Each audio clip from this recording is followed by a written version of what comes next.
are always great because it's new comic book day, but it's especially great when you have a week when you've got a bunch of great books to talk about. We've got some new series starting off this week. We've got some that are just getting started as well, on their second issues, and I've also got some other goodies that I want to show off to you all today as well. But thank you all so much for being here today. My name is Trinity. Welcome to the Second Street Marvel, where I like to talk about comic books, mostly indies here on the channel that I review, but I've also been going back and reading a bunch of the Marvel Omnibuses and stuff like that, and so I've really been getting into a lot of those kinds of stories, and I'm going to be starting to do probably some videos covering some of the books that I have been reading. If you like what you're seeing on this channel, please make sure you're subscribed, click the little bell and all of that good stuff. Consider sharing this video out with your friends and all that stuff. It helps in the algorithm, right? It does. That's what they say. Also, make sure you hit the notification bell. Make sure you go and click all so you get all the notifications. You never know when your boy Myrtle might show up to do a video, and I think everybody enjoys seeing him here. But also, if you like what you're seeing, consider becoming one of our channel members. One of the things we do for our channel members is we do some live streams where we get together, we build Legos and read comic books and just other kinds of fun stuff. Sometimes some of our live streams go to members only, but we also do some giveaways for our channel members as well. Every couple of months, I do one of our crowdfunded books that we have crowdfunded, I do a giveaway for, and the one we are giving away right now is this copy of Lady Death. This is Sacrificial Annihilation. This is chapter 14 of the Lady Death Coffin Comics universe. All you have to do is be a channel member, but hey, I understand if you don't want to be a channel member. That's okay. You know why? Because we still have giveaways that we do for some of our just regular subscribers, and one of the things we're giving away right now is this copy of Radio Apocalypse. This is issue number 1. This is the Horizon Comics exclusive. This is a cover done by artist Brian Lopez, and this book is absolutely great. They do have some certificates of authenticity there on the back as well, and very nice covers. All you got to do to get entered into this is be subscribed to the channel. You got to give the video a thumb. You got to like it too, right? No, I don't care what anybody says. I know if you like the video or not. I do.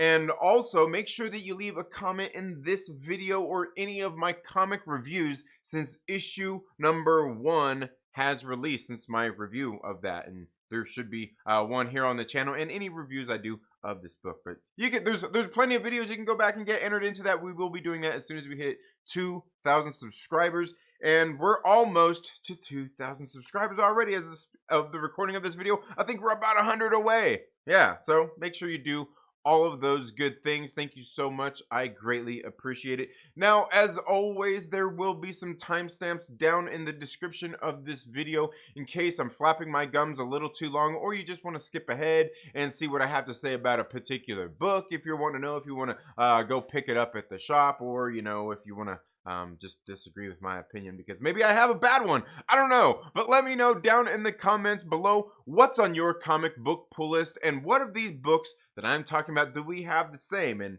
do we share the same opinion?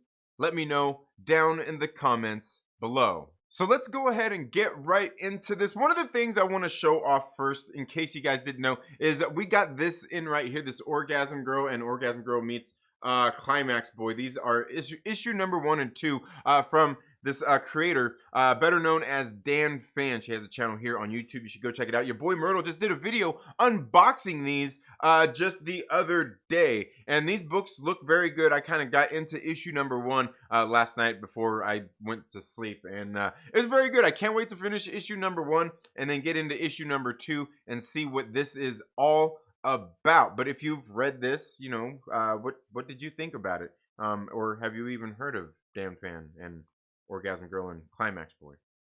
Let me know down in the comments below. I finally picked up. I've been looking for this. I mean, I don't know. It's been out, I don't know, a few months, I guess, maybe about a year. But I've been slowly getting these books as they have been kind of releasing. This is the Captain America, Ed Brubaker's Captain America run. This is the Captain America Lives. I believe there's more issues after this where Ed Brubaker went and continued writing. What is it the trial of Captain America, some of that kinds of stuff? I don't know. As I was looking up some of the videos on YouTube, I came across Gem Mint Collectibles, and I seen his video, one of his older videos, where he was kind of talking about all the Captain America omnibuses that were out, and this one actually came out, like I said, about a year ago. And I really do like this book. I'm going to show this off in a video and talk a little bit about it, but let me know down in the comments below if you've ever read this series, this run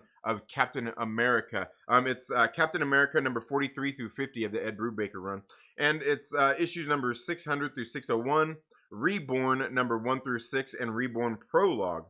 And you know, it's got all those things in there. Yeah, I don't know. Let me know down in the comments below. So let's get right into some of the comic books that I have for this week, starting off with Aftershock Comics. You guys know the free comic book day just passed, and at my local comic book shop, I didn't get to pick up Bunny Mask Tales that came out, but I was at the local comic book shop when we were getting all the books ready for new comic book day yesterday.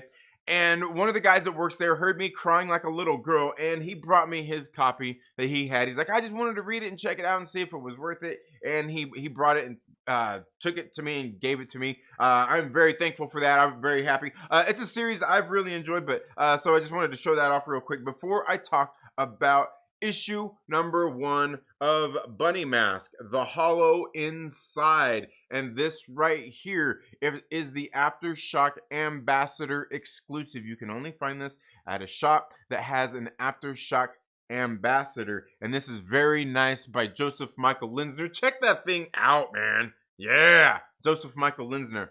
Love it. Love Joseph Michael Linsner's art. But you can also check this one out as well. This is the regular A cover on this one that I believe is Andrea Muti, and Colleen Coover is on that one. They also have one that has just like the bunny mask, the mask variant. They've been doing a lot of those. But this book is being written by Paul Tobin. It's got art by Andrea Muti, and it is lettered by Taylor Esposito. I'll show you those names right there where you can take a look at that. Now, this is a continuation of a series that came out last year by the same name, just Bunny Mask. And we've got the same characters involved in everything in here. And this issue number 1 starts off in a place where I'm kind of like I didn't get to read the free comic book day version, but this one starts off in a place where I'm like, yeah, you know what? I like where this is going. It seems like the story we got in issue in the first series was really good, and maybe a good setup to what we're gonna get here in issue or in series number 2, because I thought this book was really good. I think this issue number 1 might be better than what the last series was for me. Just getting into this issue number 1, seeing what's going on here after seeing all the setup in the first series. And we've got the full team returning here on this book, as far as the artist, the writer. So you can see Andrea Muti's art here. And again, so I mean, you know what to expect if you read that first story arc, which I thought was really good. But this one right here, again, picking up where that one left off as well. So very good stuff here coming out of the same team, returning for the sophomore effort, or the sophomore, just, you know, series number 2 of Bunny Mask. And I think this book was good. Definitely a recommend. If you haven't read the first story arc, you can find the trade paperback at one of your local comic book shops. If not, you could probably find it on aftershockcomics.com as well. But let me know down in the comments below if you have read Bunny Mask and what you think about it. The next one we have up here is The Ocean Will Take Us, issue number 2. This is the main cover right here. I'm not sure if there's any variants on this one, but this book here being written by Rich Douek. It's got art by Carlos Olivares. It's got oh man, sorry, lost the names here. It's got colors by Manuel Pupo, and it is lettered by Dave Sharp. And I will show you those names right here where you can take a look at that. There's a little biography. You're gonna have to pause if you want to read that biography, but you see long enough to see their names right here. Now, this is issue number 2 of this series, and I really did like this series. This is one telling about these kids. Like I said in the last video, it kind of reminds me of Karate Kid almost, except for the kid's a swimmer and he's not in karate class. But it kind of reminds me of that, along with like kind of, I don't know, just something else. Almost, you know what, like, was it The Faculty? Is it The Faculty I'm thinking about? It might be kind of like that going on here in this book. And I really do like this book, and I like the art in it. You can see this art style in here that Carlos Oliveras has. Very nice work, and the color work in here very good as well. Let's not forget the letters here. You can see a lot of that work here on display. Very good artwork in this book. Very good writing. Rich Douek doing a very good job with this, man. Like, he has something with water, man. I'm telling you, I'm not sure if he has a phobia of water or knows that there are people out there that probably do have phobias of water. Because in this one we see this kid is new in town. He's a swimmer. He's going out for the swim team, but he actually seen the kids and it looked like they were taking some drugs. And he's trying to look a little bit more into that, and we see him and a few of the friends that he's made in town where they go to investigate and find out a little bit more. And what do they come upon? Well, if you read issue number 1, you probably might have an idea, but if you didn't, you need to go check it out. Check out issue number 2 here. I thought this book was good. I think this series is definitely a recommend if you, like I said, like kind of like Karate Kid meets The Faculty. Is it The Faculty? I could be wrong. Let me know down in the comments below if you have read The Ocean Will Take Us and what you think about it. Next up, you guys know I really enjoy Ablaze Publishing. This week we've got the Cimmerian. This is Hour of the Dragon, issue number 3. Now this one is this series is always adapted from the original Robert E. Howard scripts, but they still have a writer on it, and the writer here is Julian Blondell, and artist is Valentine Seacher, and the letterer is Desi Cienti. And I'll show you those names right here where you can see that, because I will tell you I really like this particular series. The story here has been really good, and the art in this particular series is absolutely great. I'm really enjoying it.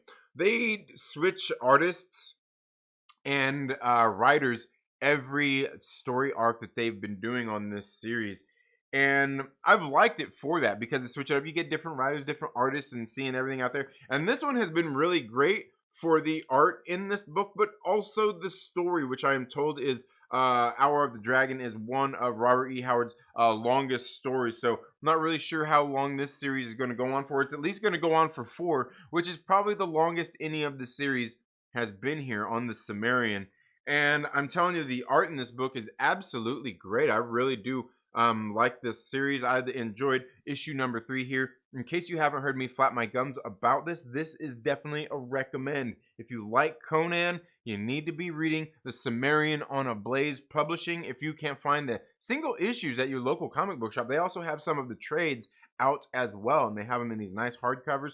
Very cool stuff, very great books. Let me know down in the comments below if you have been reading the Cimmerian and what you think about it, especially Hour of the Dragon. It seems like this is almost like a cherry on top of everything that they've been doing here. But let me know your thoughts down in the comments below. And that brings me to this next book on Ablaze Publishing. This is a new series. This is Belit and Valeria, issue number 1. Now, I'm not sure how long this series is going to go on for, but check out that art by Lyrics, man. That's I had to, like, when I seen Lyrics did this cover, I had to get this one, right? Very good. This is the C cover. There's a couple other covers as well. Now, this one is being written by Max Bemis. It's got artist is Rodney Buscemi, and I don't think it's Buscemi. And colorist is Dene Ribeiro, and the letterer is Taylor Esposito. And I will show you, and I think this was somewhat adapted from some of the original Robert E. Howard stuff as well. But they give, I'll show you those names right there, and they also give a little letter right here that maybe you could pause it and go in there and read this this little letter that they have in this book. I'll get into that in just a minute. The art in this book I really like. The coloring is really great. You open up and you get pages like this for the art. Very good stuff. I will say there's a little bit of inconsistency in some of it because you see that art and you see just kind of the character model there. And then, you like flip to the next page and you see the same character where here she looks a little bit shorter, a little more stout, a little more, I don't know, like I don't know, just, I mean, there's angles. We all know about them Instagram angles, right? But just like little things like that here in this book. But like nothing major. But the art in this book, I really did enjoy for sure. Like you gotta see right here. I would say the story and kind of what's going on in here is pretty good as well. Some of the dialogue that's going on here kind of like it makes me feel like it's not in like say around the same time period as like the Cimmerian, and it's like I don't know. It seems the talk seems a little more modern. Some of the things they're talking about, some of the situations, just like that they are like the way in which they're reacting and everything, kind of like I don't know. I'm like, I'm not really feeling this one. I'm gonna read issue number 2 to see how it is. Maybe it's just here in issue number 1. We'll see. Here in the beginning, they kind of talk about, like a strong, independent heroine and things like that. And like, look, I'll tell you one thing. Like, strong, and this is a tip for any like I doubt there's any writers watching my shit, but let me tell you, like, strong independent woman don't mean bitch. My wife is a strong independent woman. She's not a bitch. You know what I mean? Like strong independent woman, and strong independent woman don't mean man hating lesbian either. It also just don't mean man hater. It doesn't mean that. I'm just saying. It seems like that's an excuse, and like that we hear all the time. There's strong, independent women, and then the person is a bitch. Like that's not always the case. You don't have to be a bitch to be a strong, independent woman. Okay, I'm just telling you. The story where it's going seems like it could be good. Just some of the dialogue for me was kind of and some of the things they said at the beginning when I read that little opening letter, I'm kind of like, I don't know. I guess we'll see how it is. This one I wouldn't say is a recommend or anything, but I would say it's one. Maybe keep an eye out on the next video when it comes out next month and see what I think of issue number 2. But let me know down in the comments below if you have read Belit and Valeria and what you think about it. Like I said, I think the art was pretty good, and the story, just the dialogue. But let me know all your thoughts down in the comments below. You guys know how much I really enjoy AWA Upshot, and this week we've got not necessarily a new series, but a volume 2 of Devil's Highway. This is the main cover right here, and we've got the Mike Deodato Jr. cover right here as well. This book is written by Benjamin Percy. It's got art by Brent Schoonover. Colorist is Nick Filardi. And the letterer is Sal Cipriano. Did I say Brent? I did say Benjamin Percy, right? I feel like I mixed up Brent and Benjamin's names there. Maybe I didn't. Lee Lowridge did the cover art on that variant cover as well. But I'll show you those names right there. And this book right here, I got to tell you, I think this issue number 1 here may actually be picking up in a place, because we got the first arc and we kind of seen this character. She was going through looking for trying to find her father. She's also coming across other people who were being this human trafficking ring and going after them, and it's all these truckers and everything up in the I guess in Northern America. And here we see they're continuing on that story here, as we see our main characters from the last issue or from the last series continuing on here on their mission to put this kind of they're hunting down human traffickers, and they're after this particular ring people. And then you can see they even got and use this symbol.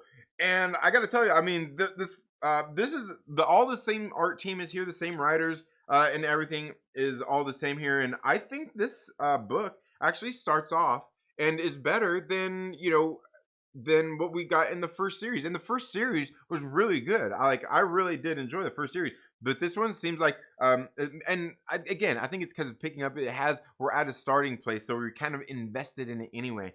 And I really did enjoy this one, as we see the opening of another crime scene going on here with some of the human trafficking here. And I'm telling you, this book is really good. I like the art in this book as well. Brent Schoonover on the art, very good stuff. Benjamin Percy doing the writing. They do have a letter in the back of this book as well, where Benjamin Percy goes on and was kind of talking about how they kind of had to step up their game a little bit here for this second series, or maybe that they wanted to. And I think this book is absolutely great. Definitely a recommend. And I think if you haven't read the first series as well, it's one you definitely need to check out. You can probably find it at your local comic book shop, if not in single issues. They definitely have the trades, and the trades of these that they put out at AWA are only $9.99. That's a pretty good deal. But let me know down in the comments below if you've read Devil's Highway Volume 2 and what you think about it.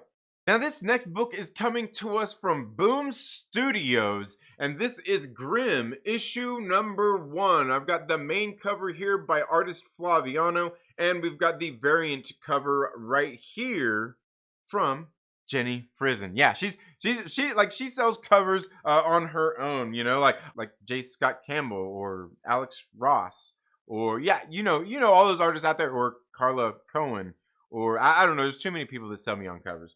This series right here being written by Stephanie Phillips, art by Flaviano, colored by Rico Renzi, and lettered by Tom Napolitano. I'll show you those names right here. And I think this book could easily be Stephanie Phillips' best work that she has done on an indie. I know she's been doing some writing over at DC and everything. I haven't read any of that. I've only really read some of her indie work, like Artemis and the Assassin. What was the other one? Like not Red State, but Red. It was something like that. She did several books on Aftershock Comics. And just some of her different work I've read and really enjoyed. And this book right here is no different. Like I said, I think this might be her best book to date. And the art by Flaviano in this book as well. I remember seeing Flaviano's art. I think the first I seen was in the Saska Sisters. Yeah, that's right. In their Black Widow run. Flaviano did the art. The art in this book, I absolutely love seeing Flaviano's art in here, man. Just really, really great stuff. The coloring here done as well by Rico Renzi, absolutely great.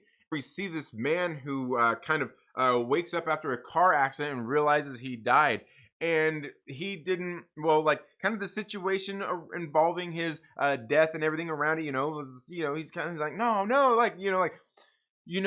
like those things in your life, like when when a tragedy happens, people say hug your kids tight or tell everybody you love them and all that stuff. It's kind of like that. Like me, like I'm thankful for all that stuff all the time. Like I love my kids. I give my kids hugs and kisses every single day.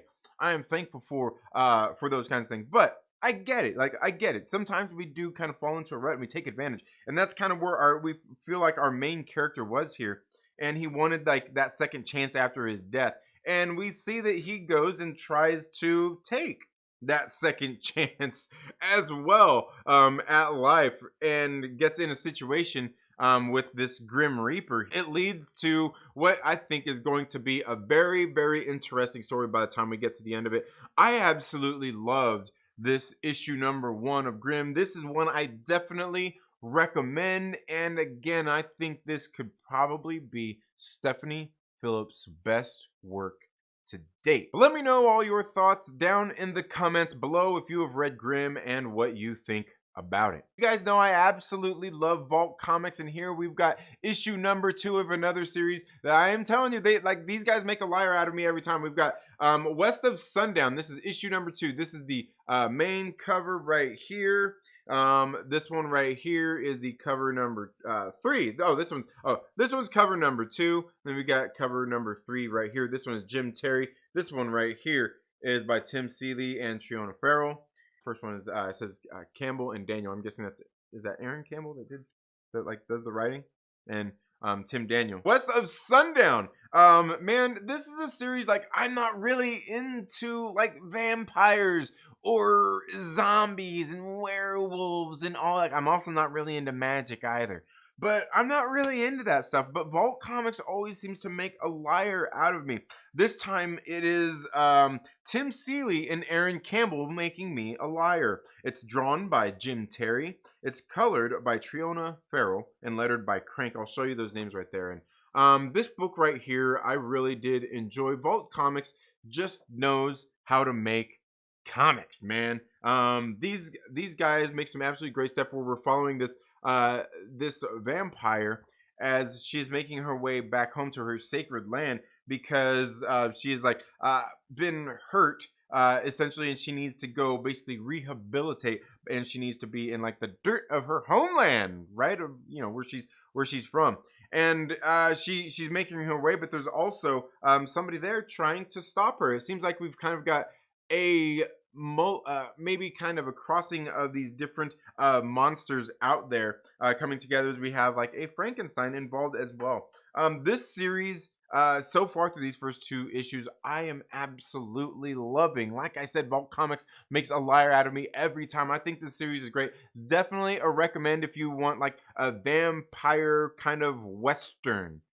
Definitely a recommend here. But let me know down in the comments below if you have read if you have read West of Sundown and what you think about it. My last book of the week, and this is Human Remains, issue number 8, and this is the last book in this series wrapping up here. This is the Joshua Hickson variant right here. This book being written by Peter Milligan. It's got art by Sally Cantorino, colored by Deborah Kelly, and lettered by And World Design. I'll show you those names right there. You can see those names, and you can see some of the art style here. It's got a very Vault Comics look. It's got a very Vault Comics feel, and I absolutely love it. And this series has been really good, where we see, like, you can kind of see where there's, you know, drawn some parallels to the real world, but in a way that's not telling you that's exactly what it is. Like some people may not even get it. Like some people may not even get it. They may just read the story and be like, hey, it's a pretty good story about people who can't show their emotions, and when they do, there's these monsters out there that come out and pop out of nowhere and kill and eat them for showing their emotions, whether it's happiness, sadness, or anything. So you must suppress your emotions. They actually have these drugs that help you kind of go through life without showing your emotions as well. And the things we're kind of seeing here, what these different people are doing to cope and deal with the situation of these monsters. You've got everybody from the Reverend to scientists to the military to regular everyday people dealing with these monsters. And here in this last issue, I think it wrapped up in a really great way. I would like to see this, like, I would like to see it wrap up differently, but I feel kind of like what's going on here in itself is kind of telling this, is kind of the point of exactly what they're telling in this story. I think this series has been very good. Peter Milligan doing a great job writing this series. The artists on here as well, Sally Cantorino, Deborah Kelly, work together as well on I Walk with Monsters, another series I absolutely love on Vault Comics. But let me know down in the comments below if you have been reading Human Remains and what you think about it. That's all the comic books that I've got for my comic book pull list this week. Guys, let me know down in the comments below what's on your comic book pull list this week. And did we have any of the books the same? And what did you think about am I wrong about Valeria Belit? I don't know. Let me know down in the comments below if you've read about it. I need to know.